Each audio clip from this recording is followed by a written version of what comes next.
আসসালামু আলাইকুম রহমতুল্লাহি তাআলা ওয়া বারাকাতুহু। এই পৃথিবীতে প্রত্যেকজন মানুষ জীবনে কোনো না কোনো সময় বিপদ, দুঃখ, কষ্ট ও পরীক্ষার সম্মুখীন অবশ্যই হয়। চাহে সেটা দরিদ্রের মাধ্যমে হোক কিংবা অসুস্থতা বা প্রিয়জনকে হারানোর মাধ্যমে। কিন্তু সে পরীক্ষার সময় ধৈর্য ধরা এবং আল্লাহ তাআলার কাছে সাহায্য চাওয়াই হলো মুমিনের আসল পরিচয়। দুঃখজনক হলেও সত্য যে আজ অনেক মানুষ সামান্য কষ্ট পেলে মানুষের কাছে নিজের দুঃখ ও কষ্টের গল্প বলতে শুরু করে। একজনকে বলে, দুজনকে বলে এবং এরকমভাবে সবার কাছেই অভিযোগ করে বেড়ায়। অথচ যিনি এই পরীক্ষা দিয়েছেন, যিনি সবকিছু দেখছেন, শুনছেন এবং মুহূর্তের মধ্যেই সবকিছু পরিবর্তন করার ক্ষমতাও রাখেন, সে আল্লাহ তাআলার কাছে ফিরে যায় না এবং অযথা হতাশ হয়ে বেড়ায়। অথচ আল্লাহ তাআলা আমাদের আগেই জানিয়ে দিয়েছেন যে এই দুনিয়ায় পরীক্ষা আসবেই।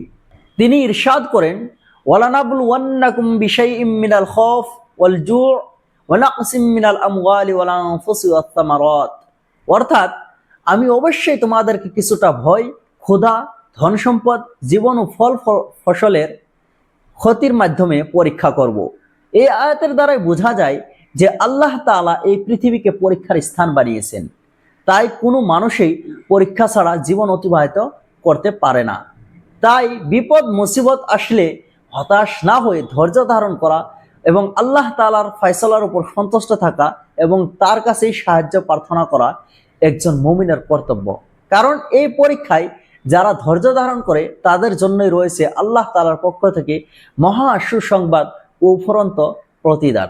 মনে রাখবেন, প্রকৃত সবর মানে কষ্ট অনুভব না করা নয়, বরং কষ্টের মাঝেও আল্লাহ তাআলার উপর ভরসা রাখা, তার সিদ্ধান্ত সন্তুষ্ট থাকা এবং নিজের দুঃখ কষ্ট সর্বপ্রথম তার কাছেই নিবেদন করা।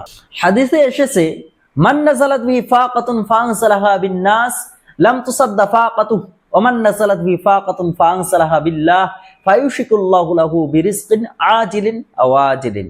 যে ব্যক্তি অভাব অনটনে পড়ে এবং তা মানুষের কাছে তুলে ধরে, তার সেই অভাব দূর করা হয় না। আর যে ব্যক্তি অভাব অনটন না পড়ে এবং তা আল্লাহ তাআলার কাছে পেশ করে, আল্লাহ তাআলা খুব তাড়াতাড়ি কিংবা একটু দেরি করে তাকে রিজিক দান করেন। তাই আমাদের উচিত প্রতিটি কষ্টের সময় আল্লাহ তাআলার উপর ভরসা করা।